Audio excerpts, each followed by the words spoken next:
Hey, sports fans, grab your clubs and join the action at the Hockey Day Minnesota Golf Classic powered by PNC Bank. It happens August 12th at the Classic at Madden's Resort in Brainerd. Enjoy 18 holes of golf on one of Minnesota's premier courses, plus a cookout dinner to cap off the big day. You'll also have the chance to meet and mingle with special guests from the Gopher men's and women's hockey teams. Don't miss this great day of golf, hockey, and Minnesota fun. Gather your foursome and register now at hockeydaymn.com. That's hockeydaymn.com. We'll see you at the course.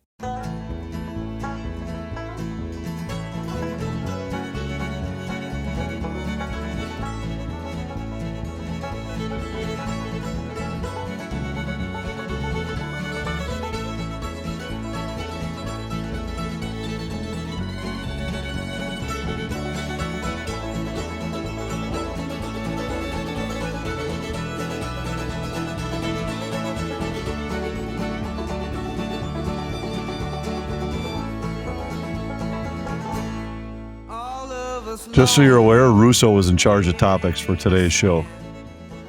Great. Anthony, what are we going to talk about today? Welcome back to WSITH in the house. Anthony LaPanta, fresh show. Where were you? Well, I was in Minong, Wisconsin for the weekend at some friend's cabin. That was awesome. Had 3 of our 4 kids were there. AJ made a return trip to hang out with 3 of the groomsmen from his wedding were up there. A couple of them are married with kids, so we had just an unbelievable time at an unbelievable spot with some great friends, great meals, perfect weather. It was really an incredibly fun weekend. Time to relax, but also just some time to hang, time to play. Played some cards, had some meals, had some great wine. It was awesome. And then today played in a golf tournament, and my team lost. Oh, where was that at? It was at White Eagle. Nice. And then you're up to Brainerd tomorrow and Wednesday for the Hockey Day Minnesota golf tournament. Yes, we are. It's a fundraiser tournament that it helps Brainerd youth hockey, but it's also to help promote Hockey Day Minnesota. Brainerd's the host coming up this year, and I'm excited about it. Going to head up there and stay at Madden's for a couple nights, play some golf, get a chance to hang with some of the Brainerd hockey people, another local organizing committee that's just doing an awesome job to get ready for Hockey Day. We've talked about this on this show before and over the years. I'm just amazed at what these local communities have started doing to make Hockey Day what it is. And each one just seems to get better and better and better and a little bit more organized, a little bit more. This one I saw, the schedule looks incredible. It's hockey games going on for the better part of a week. They're having it set up on Brainerd Raceway up there, which should be a really cool setting. I'm excited to go up and get a chance to talk with some of the people that have been involved in organizing this and getting it off the ground. And I know Talk North is going to have some representatives up there. I think Kevin Gorg is going up to play. I think Mike Grimm is going to be there, and I'm sure there's others that I don't know about, but it should be fun. And I always love going up to that area in the summertime. It's awesome. A chance to play a little extra golf too. Never hurt anybody. What courses it is? The Cragen's Legacy, or where is it? I don't know for sure, but I don't believe the thing is, I don't think it's at the Legacy. Okay. It could be. I'm not positive. Yeah. I know it'll come as a shock to you, but I haven't read the email yet. Because I don't leave until tomorrow. Yeah, I saw like at the end of this month, I think Adam Thielen, Matt Boldy, and Ryan Hartman are playing in that CRMC championship, that PGA Tour step up again. I know that Boldy's played in it before, but I believe this is going to be Hartman's first time. Yeah, and that's fun too. It's I think I'm trying to remember though. I don't think we're playing the Legacy. I think we might be playing the Classic. But there's some great courses up there. I love Deacon's Lodge is one of my favorites. I used to love the Preserve. The last couple times I played it, it's been a little bit subpar, but Legacy's great and the Classic is outstanding. So those guys will have a blast and we should have some fun at this tournament. I heard there were a couple spots still available. I don't know if that's still the case now, but if you're you get a little whim and you've got some time on your hands, shoot up there on Wednesday because it'd be worth a drive up. January 30th against the Dallas Stars. That's Hockey Day in Minnesota. Obviously, the high school game's up in Brainerd. You will not be making the college. trip? No, I won't be making the trip only Yeah. because Kevin said he was driving and I don't ride with him Yeah. on the way to Hockey Day anymore. But there's a men's college game outdoors this year as a part of the schedule, and which will be like an outdoor. I think that's the first time it's happened since Mankato, when Mankato hosted the University of St. Thomas's men's team. And so I'm excited to have that be a part of it. And it really, the schedule looks unbelievable. Some of the games they've got going really like Wednesday, Thursday, Friday, all leading up to Hockey Day. And the Hockey Day schedule should be outstanding too. So it's it's turned into Minnesota's hockey holiday. And I'm always awed by it. And I just go back to some of the early meetings that I was a part of, and we were sitting in these rooms and talking about the general idea of what Hockey Day could be. Never in a million years would have guessed it was going to grow into what it's grown into, and I expect this year in Brainerd to be right up there with the best ones we've had. Yeah, and as you said, at the Speedway, that'll be amazing. It's crazy that FanDuel doesn't even exist anymore, and and this thing continues.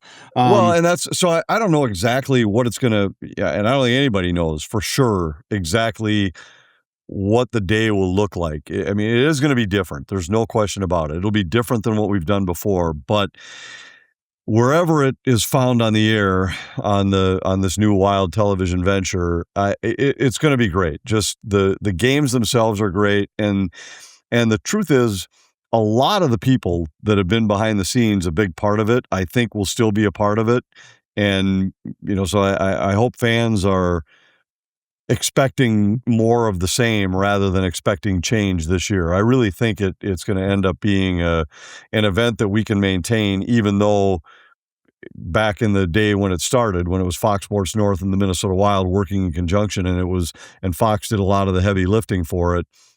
Even though this is the network is no longer in existence, I don't think the day is going to suffer. I think the Hockey Day will continue to be as great as it's been. No doubt about it. August 18th is our next live show. That's at Elsie's 7 p.m. So come on out to that, Anthony. He'll grace us with his presence. You can meet him. That's always exciting. I had a fun last couple days, Anthony. I'm on the road now in a giant suite. Can't figure out how to turn off those lights though.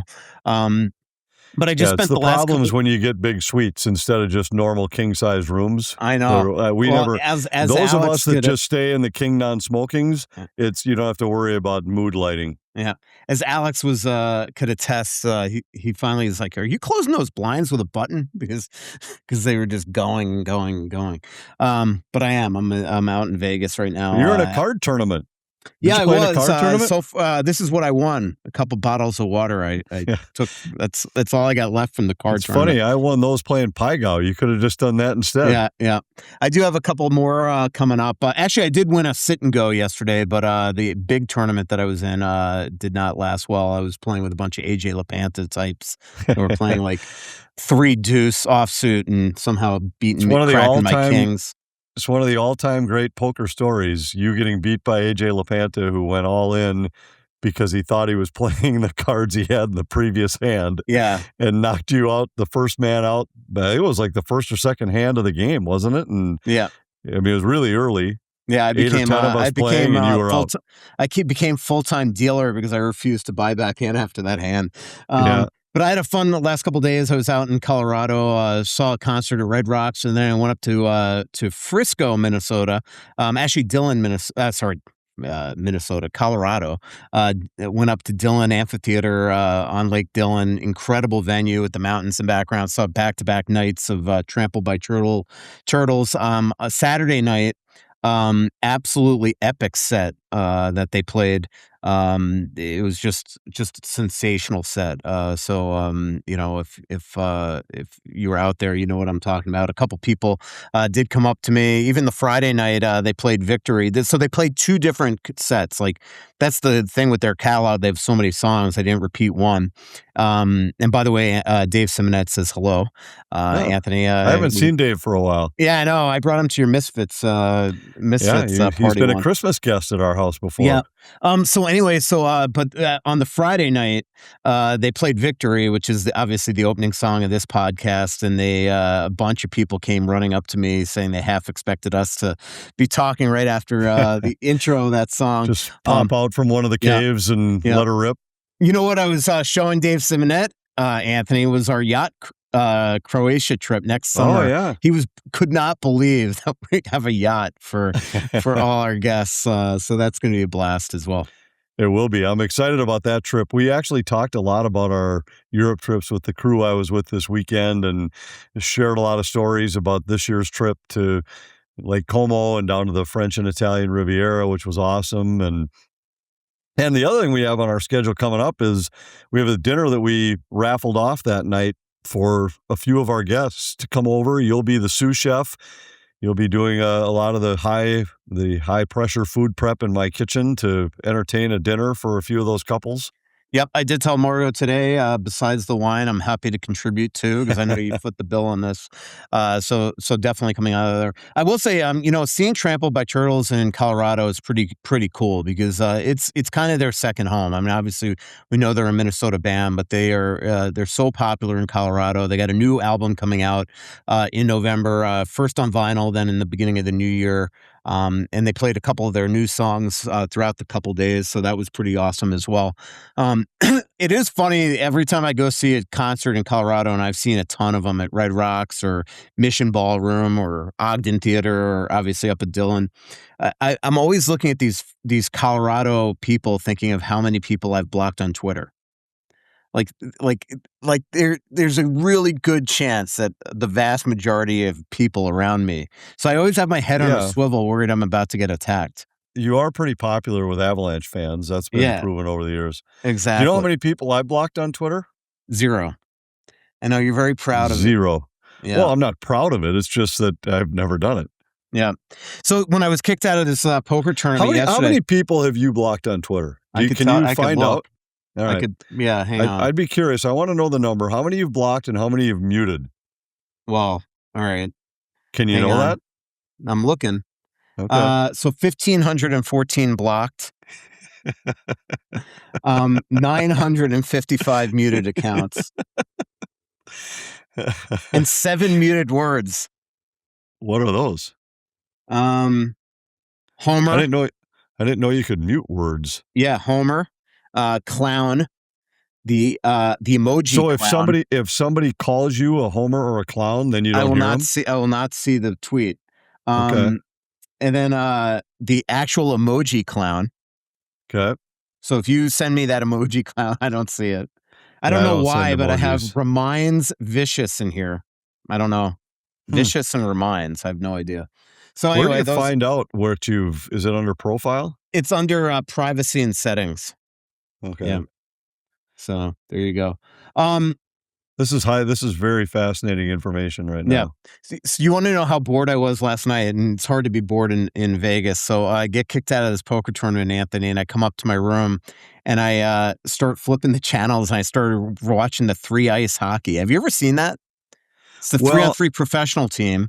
Guy Carbonneau was coaching one of the teams. Ray Bork, the other. It was Iowa versus Boston. Hunter Miska was in goal in one of them. Brodeur was in the other, his son. It was pretty cool. So there are no in-game face-offs in this tournament, in this game. It's basically, if they have a giant crease, it's like giant, and essentially if the puck is smothered, it's just played. There's no face-offs. All power plays are penalty shots.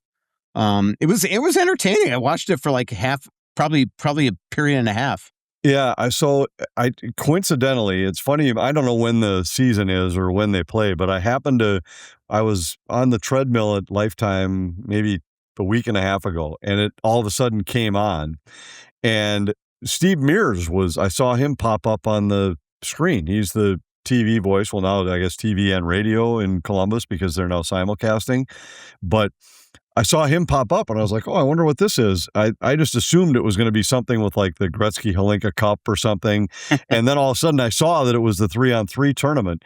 And so I saw it for, let's say, 10 minutes while I was running on a treadmill. I didn't really watch it that closely, but it seemed like it was entertaining. It was really fast-paced and it was cool, and it's nice seeing, you got Bork and Carbonell as coaches, so it was pretty sweet. But I was bored. Then I turned on, there is actually a network called ESPN Ocho, like the Ocho, like remember from Dodgeball? Yeah. And so they had kickball on there, and they had like the wiffle ball World Series or something. And that wasn't as entertaining. I will tell you the one thing I did notice, Anthony. What is on there now? Like, my God, the play-by-play guy was nervous. You could tell it was like his first time ever on ESPN. Oh, doing yeah, what? It was like actually uncomfortable to watch. Doing which sport? During the wiffle ball. Oh, wiffle ball. Yeah. So like I don't know, maybe it was ESPN Ocho I stumbled across, but some of the stuff that I've gone past and have seen on there, it's like the very early days of ESPN. And when I was with my college friends a couple weekends ago at our, what my wife calls our camp weekend, we were laughing about when we were freshmen in college and we all had ESPN on our in-house cable system. And I don't know if you were, let's see, you're probably what, like 6 or 7 years younger than me. So you would have been like middle school probably. So this was kind of the early years of ESPN. Mm-hmm. And they had the America's Cup yacht races on. And I remember like we got into yacht racing because it was on ESPN. So, and people were talking about it like at lunch each day. Like, yeah, do you think they're going to beat the Kiwis tonight? Because it was all the Australians and New Zealanders and stuff were the toughest yacht racers. And I forget what the American captain's name was, but he was like a legend all of a sudden around St. John's University that year because it was on. So we all watched it.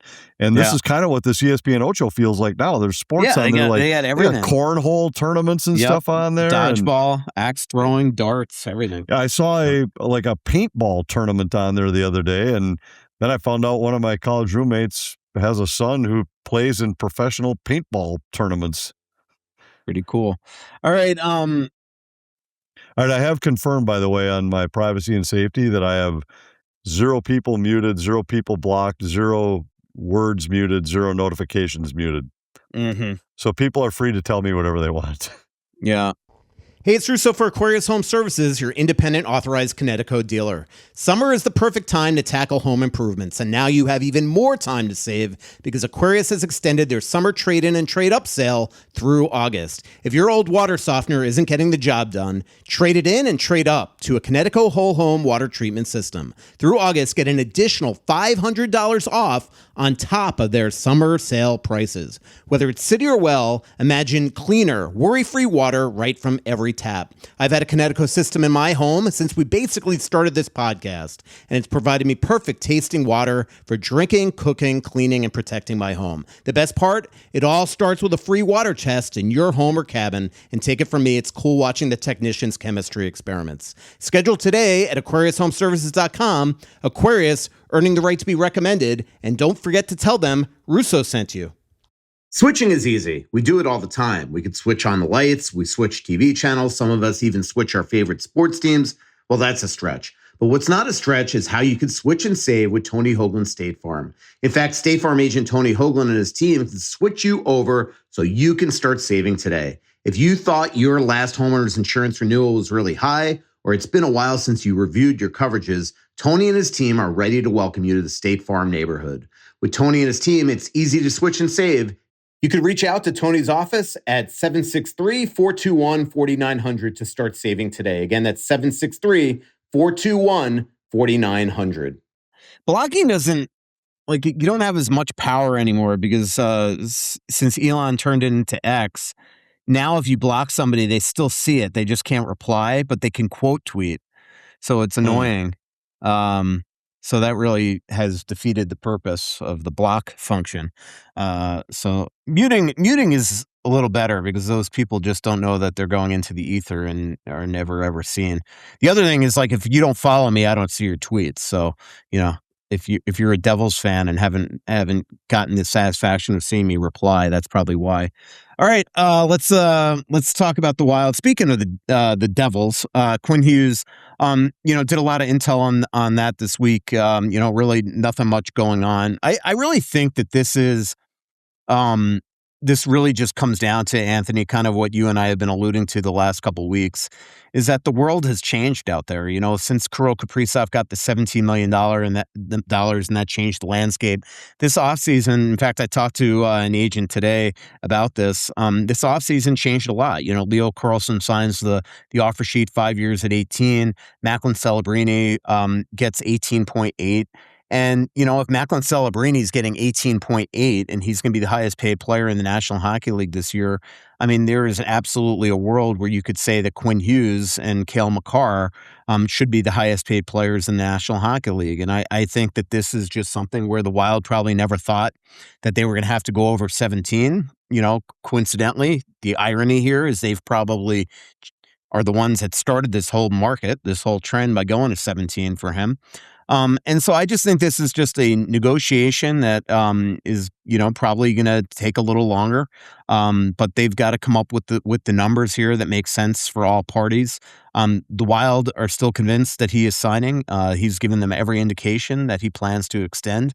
But this is a negotiation, and usually the way it works, and we saw with Kirill Kaprizov last year, is that there'll be some points in this offseason or the start of the season where you got to get something done. And I don't think the Wild would want to go into the season without him signed, and that's probably the deadline. Well, a lot of stuff there. I think the number one is the Wild absolutely don't want to go into the season with him not signed. And because if they do, if you almost have to then be willing and prepared to trade him during the season, because with everything the Wild gave up to get Quinn Hughes, you can't afford to let him just walk for nothing at the end of this deal. You'd absolutely have to try to recoup at least some of what you traded to get him.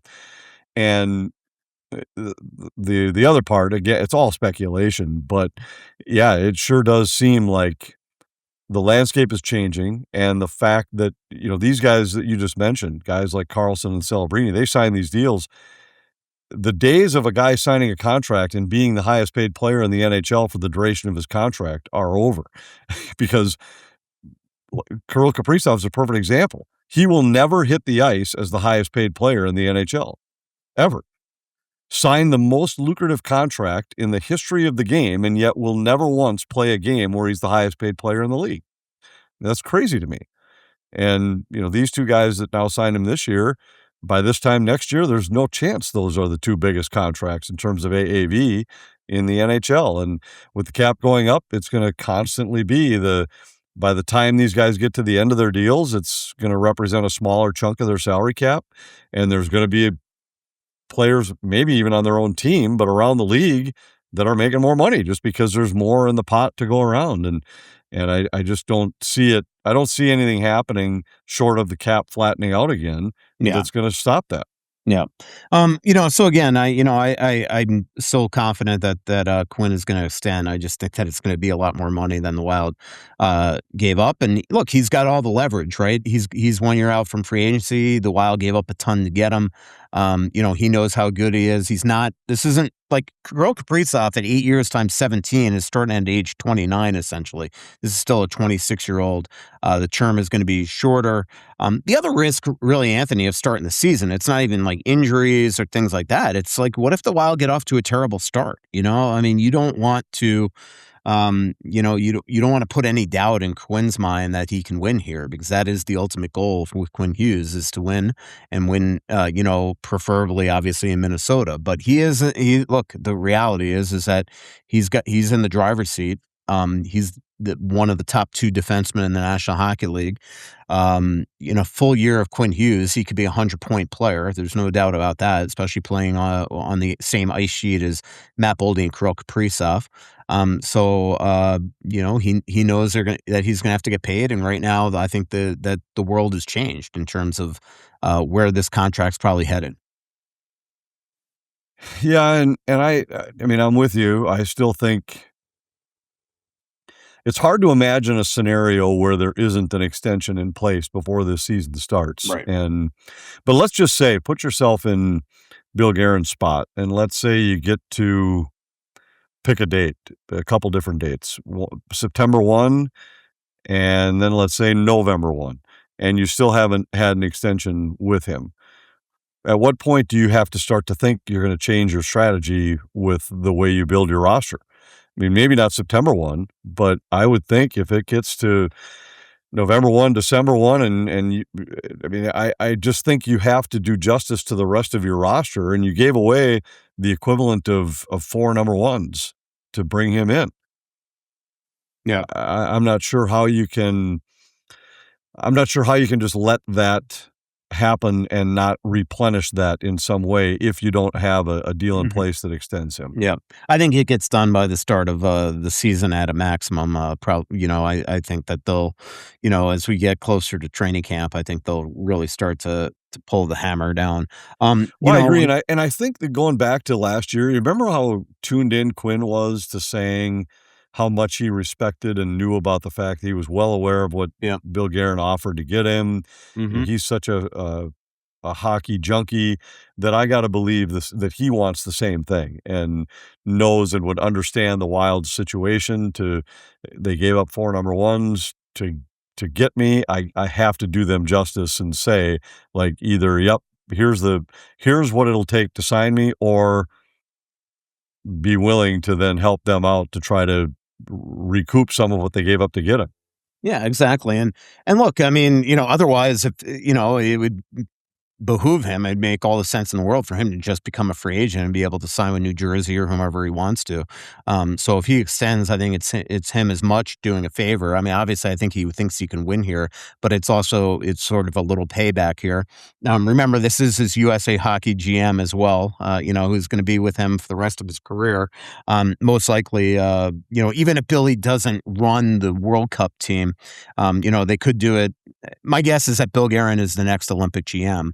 But it wouldn't shock me with the World Cup if he is actually more of an advisor role, kind of the way that Doug Armstrong sort of let Sweeney run the Four Nations, and then Doug took over and ran became the GM for the Olympics. I could see Billy doing that, where he gives sort of license for one of his lieutenants, a Bill Zito, something like that, to run the World Cup.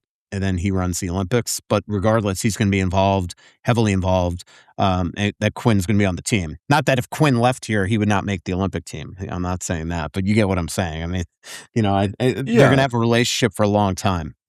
I agree. And I think at this point, it seems that he wants to be here. And I think for the point you just made, that's more why I'm convinced that he wouldn't put the Wild organization in a bad spot, because, I mean, even if he doesn't end up, let's say, playing here past 3-4 years from now, all the points you just made are why he wouldn't want to burn the bridge. Let's, put it that way, where, he may not, it doesn't mean he has to sign here for 8 years, but whenever that time comes to an end, he wants to do right by Bill Guerin and the organization, I'm sure. Yep. All right, let's go to some X questions, then we'll wrap up the show, Anthony. And again, August 18th is our next live show. That is at Elsie's, 7 p.m. And August 18th in the morning, Anthony, I'll send you a text to remind you where we're at.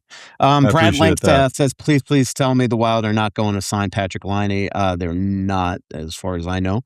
Blake Lundeen goes, hypothetical, if you could choose any current player to start a franchise, who would it be? Anthony. Well, I think if we're not talking about like current contracts or anything else, we're just, here are all the players, they're in a pool. You got to try and win this year. So take your pick. if we're talking about it that way, I'll take Nathan McKinnon. Mhm. And he's been the guy I've always said that I would most want to build my team around. I think Connor McDavid's the most talented player in the NHL, but if it's me and I'm starting a team, I want Nathan McKinnon on my Yeah, side. I'm with you on McKinnon, but I will tell you that the highest paid player in the National Hockey League right now, Macklin Celebrini, would probably be a very close second, if not first on my Do you list. take Celebrini before McDavid? Before McDavid? Yeah, I would. you? I just think Celebrini, I mean, I'm just saying, like, obviously you're starting a team right now. This is going to be the most complete player for the next 15, 20 years in the league, maybe the next Sidney Crosby. There's a lot of variables there because I mean if you're assuming you're going to have this player for the rest of his career or you're going to have this player for the next 4 years, 5 years, all these things could be different. But I mean Celebrini certainly in the conversation, certainly going to be one of the top 5 players picked by just about anybody, no matter what the scenario. But I'm not sure I'd take him ahead of Connor McDavid if I had to try to win this year. Yeah, I guess if it's a win this year type thing. But but Celebrini wouldn't be that far behind him. But Celebrini showed me a lot at the Olympics. It was pretty cool. Wald wants to know what retired Wild player would make the biggest impact on the team if they came back in their prime form. What retired Wild player? And then he wants to know which ex-Wild player who still active would be the biggest would have the biggest impact. And probably Brent Burns if you're taking of what he was in his prime back here. Yeah, if you're talking about a guy retired Wild in player, his prime, retired Wild player. I mean, it's hard to in his prime. Maybe Owen Nolan. If you throw Marian Gaborik in his prime into this roster right now, that wouldn't be too bad. No, that's a good point. That's because of what they're lacking right now. They're trying to find a top 6 forward, and he's right up there. I mean, along those lines, Eric Stahl, Brian Ralston. I mean, these are the kind of players that would fit the best on this current roster right now. And we certainly would have to mention Wes Walz in this category just because I still feel like right now if you threw a helmet and shoulder pads on him and said, hey, we need 7 minutes out of you against the other team's best, I wouldn't bet against him. Yeah, without a doubt. All right, what's the best method for preparing Takana steak, Anthony? John Mose wants to know. Well, it can be it's what actually is Takana steak? Touchy cut. It's Am I pronouncing it right? Sirloin cap. Yeah, Okay. picanha. So it's a sirloin cap. So it's not like I think it's from the rump of the animal, and it's very flavorful, but it's a little touchy to cook. And what I've found I've had the most success with it is really high heat for a short time and then letting it sit because there's a fat side to it that if you sear that at a pretty high temp and you get the fat to melt, it really gets tender, but it can get almost, I don't know if chewy is the right word, but if you overcook it, it's not a great cut of meat. But if you prepare it properly, it's really tasty. So I'd make sure you don't go past medium rare. 135 degrees or so is about what I would consider medium rare. And you can do it with a reverse sear where you get the inside up to maybe 100 degrees first and then give a sear on the outside. That's probably the way I would go reverse sear, which is a slow cook in the oven, maybe 220 degrees for about a half hour. That'll get it up to about 100 degrees. And once it's at 100, take it out, throw it in a pan, and just sear it at really high heat, as high heat as you can get with a little butter in the pan for maybe a minute or two on each side. And that would be the way I would do it. That's the best luck I've had. Might have to go to a steakhouse tonight. It is a tasty cut of meat if it's properly prepared. Yeah. Dan, favorite Super Trooper? Obviously, Eric Stolhansky, Rabbit. Wouldn't you agree, Anthony? Super Troopers 3 is out right now in theaters. Yeah, I haven't. I don't think I saw Super Troopers 2. I saw the first one, and then we hung out with Eric Stolhansky shortly thereafter, and it was kind of funny just to be in his presence. I didn't know him prior to that movie. Didn't we go to a steakhouse? We did. Birch Steak. I think my mom was in town, so Eric came out. I've had a lot of funny experiences with Eric where all of a sudden, like, I'll have family members just stop by. Yeah, no, that's exactly right. We went out for steak that night, and it was a little. I hadn't met him before. Uh-huh. I wasn't familiar with his work until Super Troopers, and to then just kind of be sitting across the table from a movie character was. Yeah. I it was a little bit on the surreal. set with Super Troopers 2 for like 3 days with Paul Fletcher and Mark Parrish back when they were filming it up in Massachusetts. It was sweet. I mean, just being around Rob Lowe and Brian Cox and Sloan from Entourage and Will Sasso, Yeah, and then obviously all wasn't there five of something? them. Wasn't a part of that show where they got like stuck in someplace in Canada or something in like a hunting Yeah. shack or something? Yeah. Wasn't that part of the storyline? Yeah. We were on that set. We were on the set of the police station as well.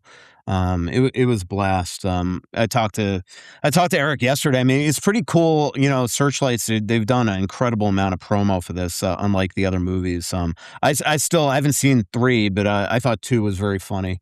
And it was exciting being, you know, on set. I've gotten, I think I've told you, my uncle used to be an executive at Warner Brothers, so I've toured their lot, and I actually got to be on the West Wing set once, but not while they were filming.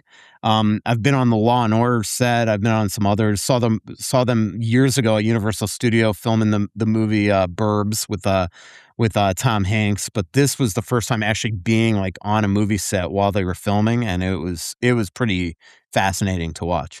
Yeah, I would love to see that. Yeah, it was really cool.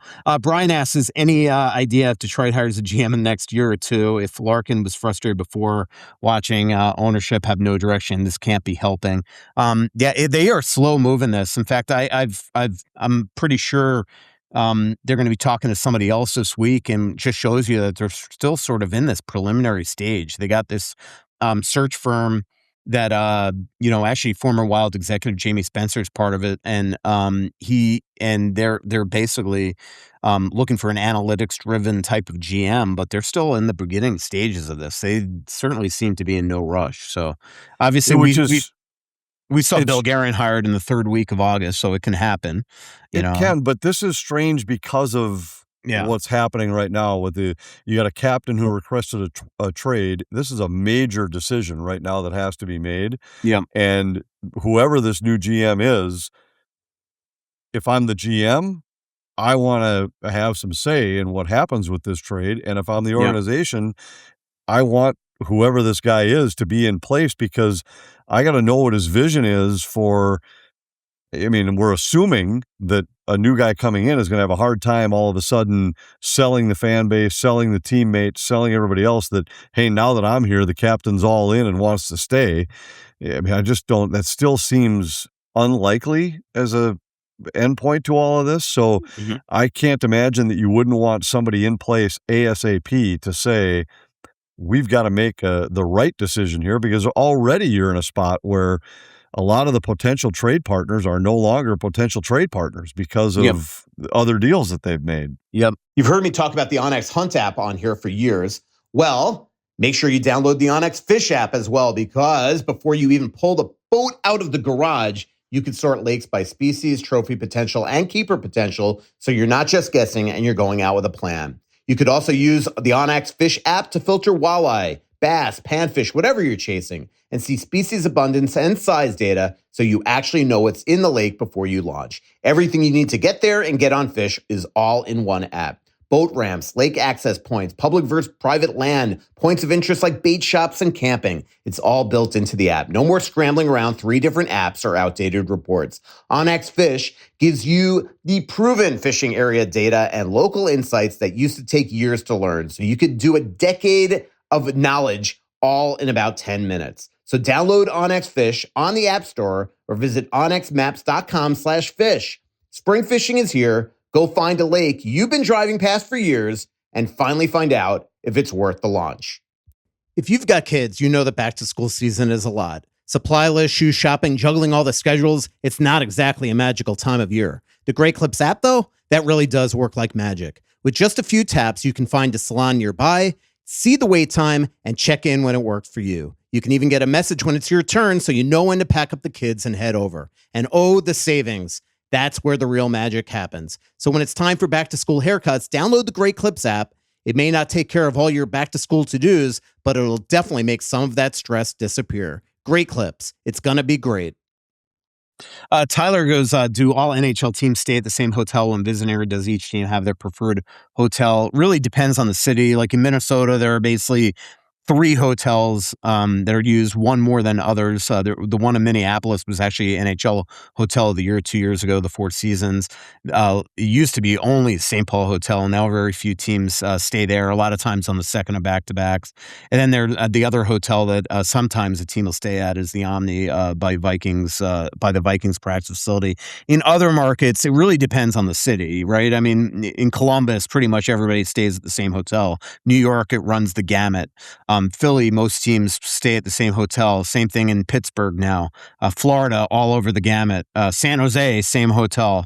LA, mostly the same hotel, but all over the gamut. I mean, you stay with the team, right, Anthony? Yeah, So- I stay with the team 99% of the time, and we switched a few hotels last year, and a couple of them were terrific. The new hotel, and nobody travels better than the Wild. I mean, we stay in some of the best hotels in every city that we visit, and the few that we switched last year were all upgrades from where we had stayed in the past. And I think here locally, I think the St. Paul Hotel, I talked to somebody there a couple of years ago, and they were down to like 8 teams that still stayed there. Yeah, it's less now.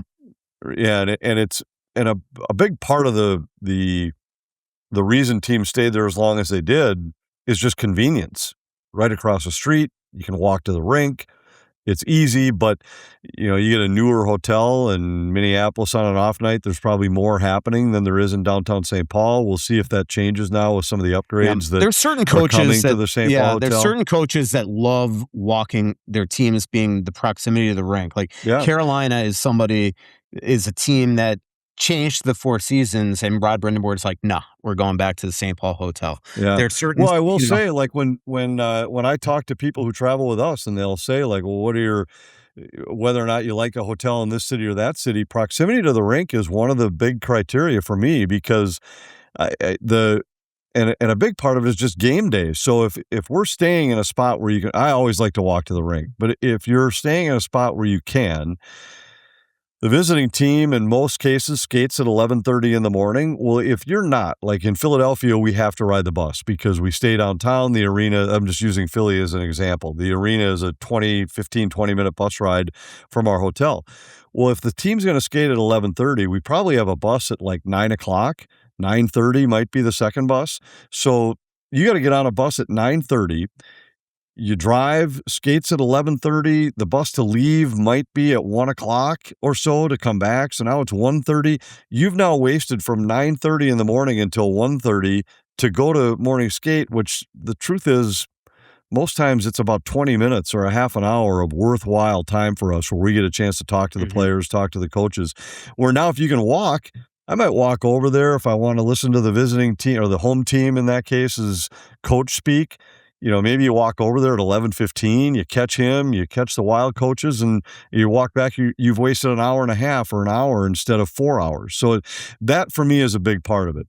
But then the quality of the hotel itself matters to like our traveling guy, Dominic Henning, who he's trying to make sure the players are taken care of. And for him, one of the big things is how good are their meals, because we have a team breakfast there, you have a team snack, you have a pregame meal in the afternoon.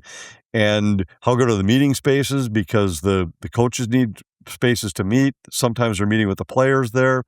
So there are different criteria for all of them. But I would say there's a few cities where I bet most of the teams stay in the same spot, but there are a few, like you start to think about Boston, Chicago, New York, Toronto even, although I think most of the teams stay at the Ritz there. But there are a lot of cities where teams stay. There might be 8 or 9 different hotels where teams stay. Yeah, without a doubt. A couple more. Brett Tressa asks, is there any concern about the NHL GM's owners that more expansion teams will just dilute the talent pool even more? When will there be enough teams? I mean, yes, but these guys are businessmen, and they are getting a major major expansion fee that's going to be divvied up between 32 teams. So that's what's going to rule the roost here. To me, it's not talent being diluted. It makes it harder to, there's a reason why.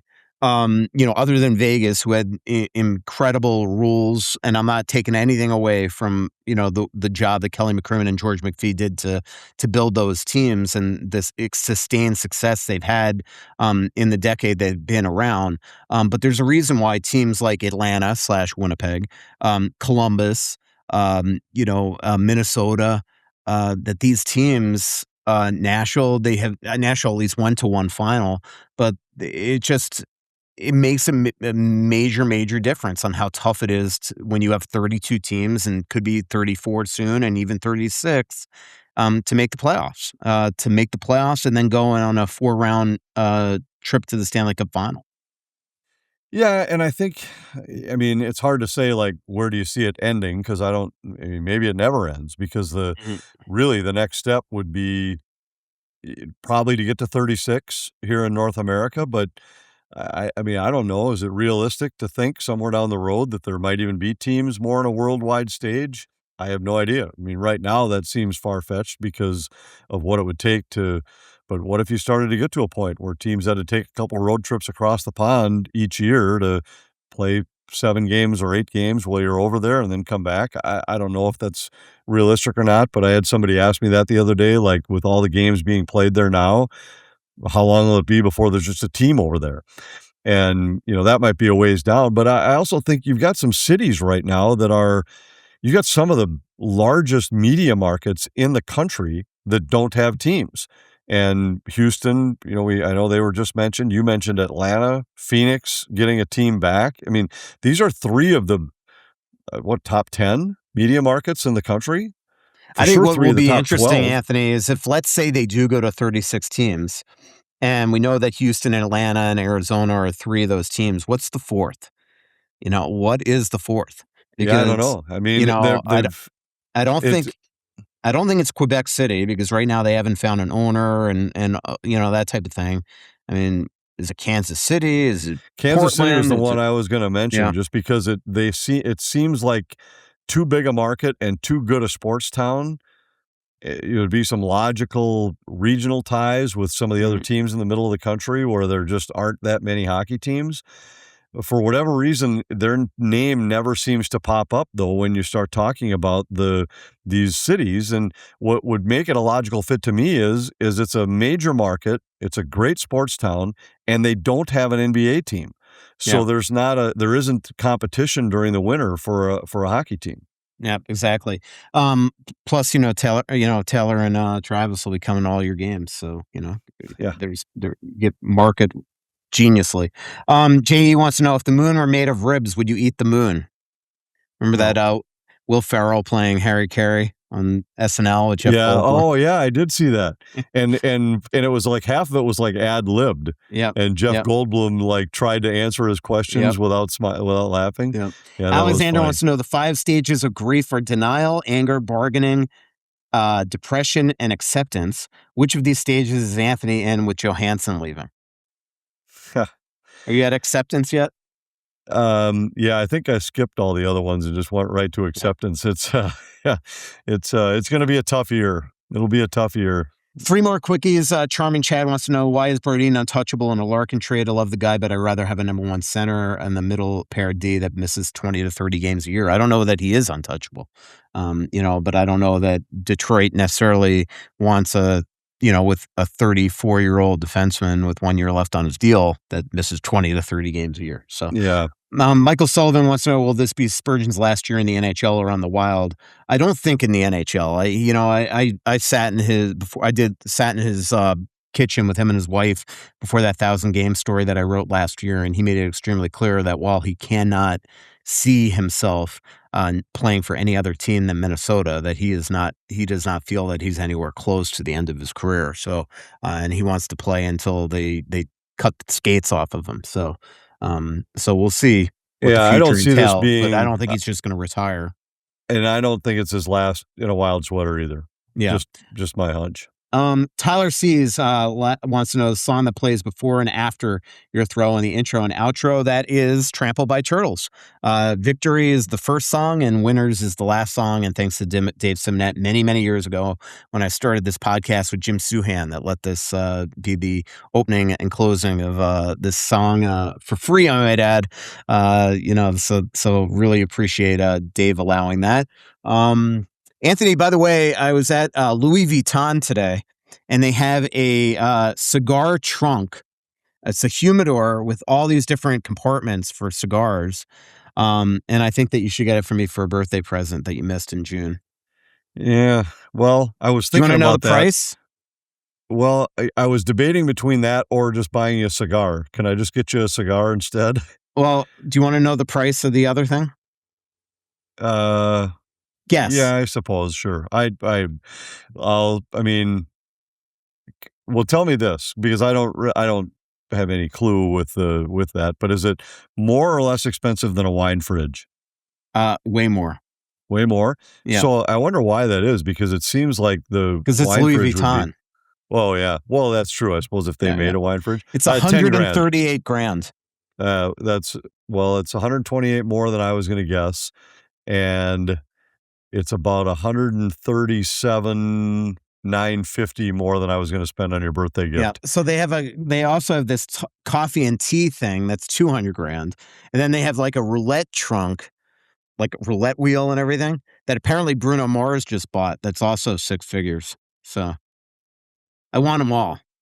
Do you hear any like clunking in the background or something? Because I'm getting yelled at for making random noise in my kitchen. That I don't think I'm making any. No, I don't think I'm making any noise. Maybe it's me. So all right, that'll be the show. I don't think Marco can hear you right now. That'll be the show. August 18th. Write it down. I'll start saving money because it's only 137,950 above what I was going to spend on your birthday gift. Thanks. But I'll have a gift for you when you come over for dinner with our friends from our last Italy trip. Nice.